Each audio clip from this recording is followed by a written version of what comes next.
अवधूत चिंतन श्री गुरुदेव दत्त। श्री गुरुदेव दत्त। श्री गुरुदेव दत्त। जब आगे का इतिहास लिखा जाएगा तो इतिहास में यही लिखा जाएगा कि तीसरा विश्व युद्ध हुआ, ईसा मूसा की जंग हुई, वो अमेरिका की वजह से ही हुई।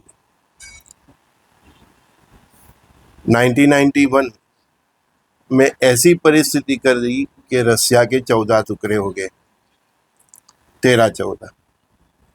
जब पुतिन साहब आए तब पुतिन साहब ने वार्निंग दी थी कि इन सभी देशों को नाटो में मेंबर मत बनाना। फिर भी बनाते गए। अब जब 2014 के आसपास और ये 20 के आसपास जब यूक्रेन को भी नाटो का मेंबर की बारी आई तो रसिया ने 2022 में अटैक ही कर दिया। 1998 के सराउंडिंग जब पुतिन साहब रसिया के प्रेसिडेंट बने, तभी उन्होंने देख लिया कि ये यूरोप और अमेरिका सब मिल के रसिया के साथ गेम की है, और ना मना करने से भी इन लोगों ने इन सभी देशों को नाटो में मेंबर बना लिया है और रसिया को चारे दिशा से घेरने का प्रोग्राम बना दिया। तभी से 1998 से ही इसने ये महाजंग की तैयारी शुरू कर दी थी कि उसकी तैयारी इतनी है कि आज 4 साल से भी युद्ध लड़ रहे हैं, फिर भी वो थकता नहीं है ना।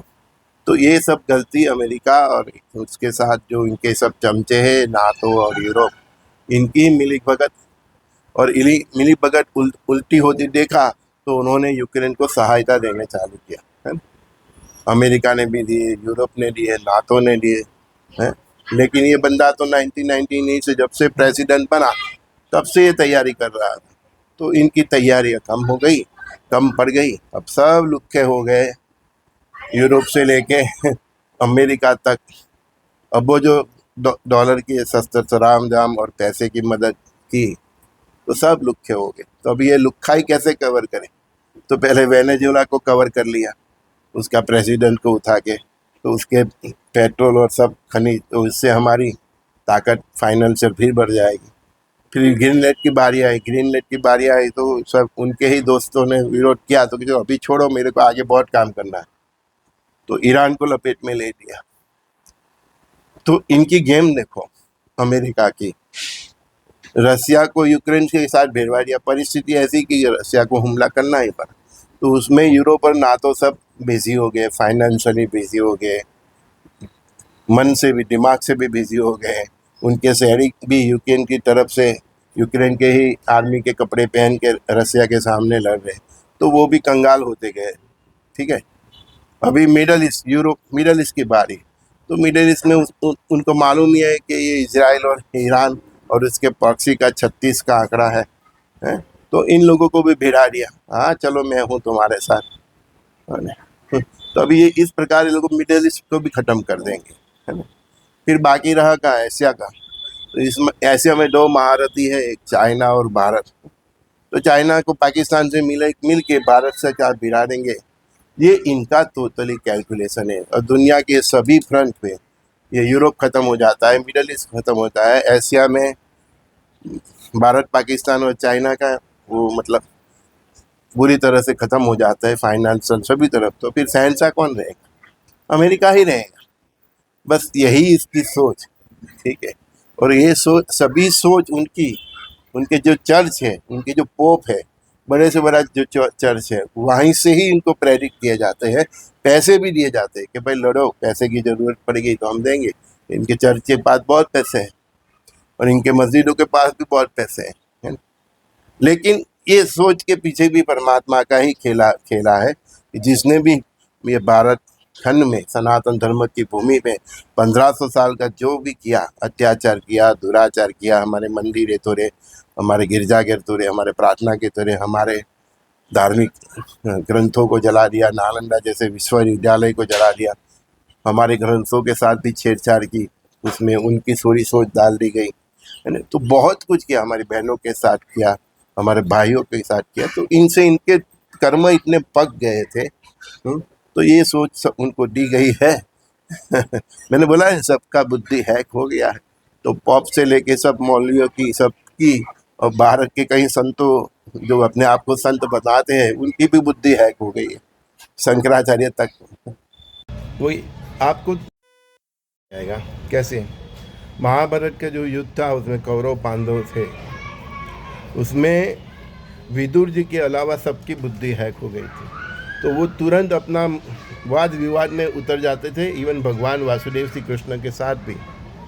हाँ, तो विदुर जी और भीष्म पितामह भगवान से वाद विवाद नहीं करते थे, है ना। गुरु महाराज ने इसीलिए बोला कि वाद विवाद से पर हो के परब्रह्म परमात्मा की प्राप्ति कीजिए। तो देखो ये सब विश्व के सब नेता, पॉप, कहीं इस्लामिक धर्मगुरु, कहीं हमारे हिंदू के धर्मगुरु वाद विवाद में बहुत व्यस्त रहते हैं। तो जो भी वाद विवाद में व्यस्त रहता है तो समझो उसकी बुद्धि हैक हो गई। जिसकी बुद्धि हैक नहीं है, निर्मल है, वाद विवाद से जो पर होके जीता है, वाद विवाद से पर होके ही जीता है, वो कोई विवाद में पड़ता ही नहीं।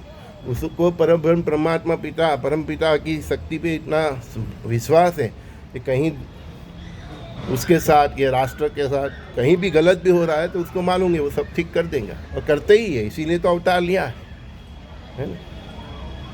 तो ये सब अमेरिका अपनी ही चाल में फंसा है। अभी वही होगा कि ये सब माहौल ईसा मूसा की जंग में तब्दील हो जाएगा और पूरा इनका सर्वनाश, जीरो हो जाएंगे। इन फ्यूचर में इनकी पहचान के लिए भी पोस्टर पे ड्राइंग करना पड़ेगा, वहाँ तक का ये। और मिडल ईस्ट ये जब पहले थे वैसे ही हो जाएंगे। परमात्मा ने दया करके आपको शक्ति दी, लेकिन आपने धन धान्य समुद्री का क्या किया, गलत इस्तेमाल किया। तो वो देता भी है और छीन भी लेता है। तो अभी देखो सब तेल के कुएं जहाँ भी है सब जगह जल रहे हैं। रसिया में जल रहे हैं, यूक्रेन में जल रहे हैं, वो कम थे तो मिडल ईस्ट में सब जल रहे हैं। जो ये युद्ध में इन्वॉल्व नहीं है उनके भी जल रहे हैं। अरब देश की भी बात कर रहा हूँ, है ना। आज भी देखो ईरान ने कहीं वही टैंकरों पर, मतलब जो आपका शक्ति सामर्थ्य परमात्मा ने दिया था वो ही आपसे छीन रहे हैं। जो मैंने फॉर्मूला दिया था कि इस जो काल चक्र से बचना है तो क्या करना चाहिए, वो मैं बार बार के बोलता हूँ। आज भी मेरे जो भी वीडियो कोई भी धर्म का हो, चाहे हिंदू हो, मुसलमान हो, ईसाई हो, सिख हो, पारसी हो, बुद्धिस्ट हो, जैन हो, एक मंत्र मैंने दिया है, अपने मस्तिष्क में बिठा दो, अपने दिल में बिठा दो। किसी भी दूसरे धर्म का, आपका जो धर्म है उसके अगेंस्ट किसी भी दूसरे धर्म का मंदिर, मस्जिद, गिरजाघर, चर्च, जैनालय, बुद्धिस्ट आश्रम जो भी है उसको नुकसान मत पहुंचाना, उसको मत जलाना, दूसरे धर्म की माता बहनों के साथ गलत मत करना, भाइयों के साथ गलत मत करना। परमात्मा ने केवल एक ही ऑथोरिटी दी है। दूसरे धर्म के लोग आपके ऊपर अटैक करते हैं तो स्वरक्षण के लिए, स्व बचाव के लिए आप कुछ भी कर सकते हैं। तो इसके लिए आपको जो साधन सामग्री चाहिए वो भी रख सकते हैं, सब कुछ कर सकते हैं, उसकी ट्रेनिंग भी ले सकते हैं। लेकिन आपको जिसके आपके साथ कुछ किया ही नहीं, आपके पड़ोस में कोई ऐसा आपके धर्म से दूसरा अलग मंदिर है, मस्जिद है, कुछ भी है, आप उधर गए, उन्होंने कुछ आपके साथ किया ही नहीं, आपने वो जला दिया, वो मूर्ति तोड़ दी, वो प्रार्थना स्थल तोड़ दिया, जो भी आपने कुछ किया उस धर्म के लोगों के साथ, माता बहनों के साथ गलत किया, चाहे वो हिंदू के, मुसलमान के हो, पारसी के, क्रिस्त के, ईसाई के, किसी भी के हो, तो ये जो काल चक्र घूम रहा है, सुदर्शन चक्र घूम रहा है, मैंने देख लिया है, परमात्मा ने मुझे दिखा दिया है। आपकी आसमान में जहाँ तक नजर जाएगी वहाँ तक वो सुदर्शन चक्र है। तो वो सुदर्शन चक्र आपका सिर छेद कर देगा, रीज़न भी वही खड़ा करेगा और आप स्वाहा हो जाओगे। बस यही मेरे का कहना है।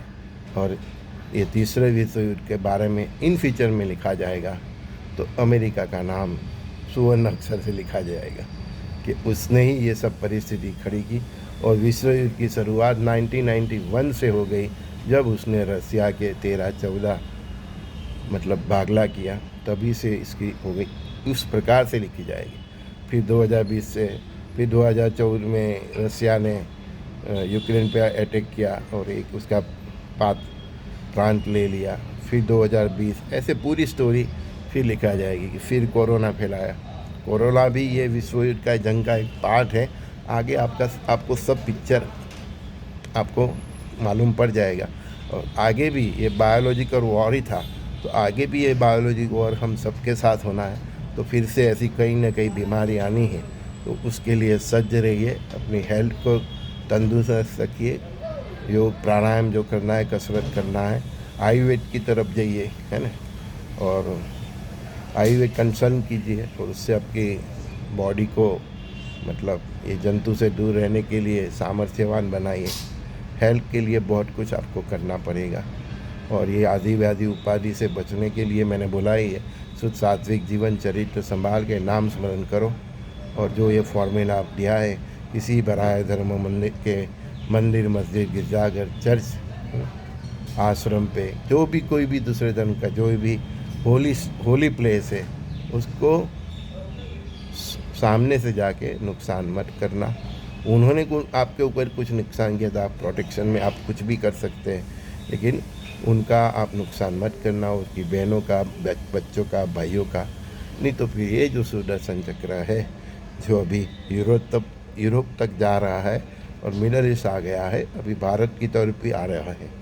तो पहले सब यूरोप का सेंटर एक्टिव हो गया, अभी मिडल ईस्ट से ये फिर वापस यूरोप से अमेरिका तक ये जाएगा। और बाद में इसमें जो कुछ बचे कुचे होंगे, वो खलीफा राज की सोच वाले, वो सब मिल के पाकिस्तान को सपोर्ट करेंगे, सब कुछ देखेंगे। लेकिन हमारी जंग पाकिस्तान और चाइना के साथ कंफर्म है, और उस जंग में जो भी ये बचे कुचे होंगे हमारे सनातन धर्म के विरोध है, जो इंक्लूडिंग भारत में भी होंगे, इवन वो हिंदू में भी होंगे, जो राष्ट्र के विरोधी होंगे, सनातन धर्म की जो बेसिक है उसके विरोधी होंगे, तो उनका सत्यानाश होना ही है, सब जीरो होना है। तभी तो मैंने बोला कि एक अनाज की बोरी पकड़ लो, तो उसमें से एक मुट्ठी चावल बचे, इतने ही लोग बचेंगे, क्योंकि इनके इतने ही लोग के पास शुद्ध सात्विक जीवन है, चरित्र है, और ये सिद्धांत है जो मैं बता रहा हूँ। किसी भी मंदिर मस्जिद गिरजाघर चर्च को, प्रार्थना स्थल को, पारसियों के धाम को नुकसान मत करना, उनकी बहन माताओं के साथ गलत मत करना, है? उनको अपवित्र मत करना। बस ये जो जितना फॉर्मूला दिया, चाहे किसी भी धर्म के लोग होंगे, उसको आगे कुछ नहीं होना है। और वही नवयुग में वही उनका पासपोर्ट होगा, वही सवाल करेंगे, और उन्हीं से आगे की दुनिया चलने वाली है। 2038 से पूरा सुवर्ण युग बैठ जाएगा, 42 तक उसका सब स्ट्रक्चर फाइनल हो जाएगा। तो बस हम लोग सब यही दिशा में जा रहे हैं। श्री गुरुदेव दत्त कृष्णम वंदे जगत गुरु। ये कल की रुद्र भगवान की लीला है, बस आपकी बुद्धि हैक न हो जाए, उतना ध्यान रखिएगा। गुरुदेव दत्त।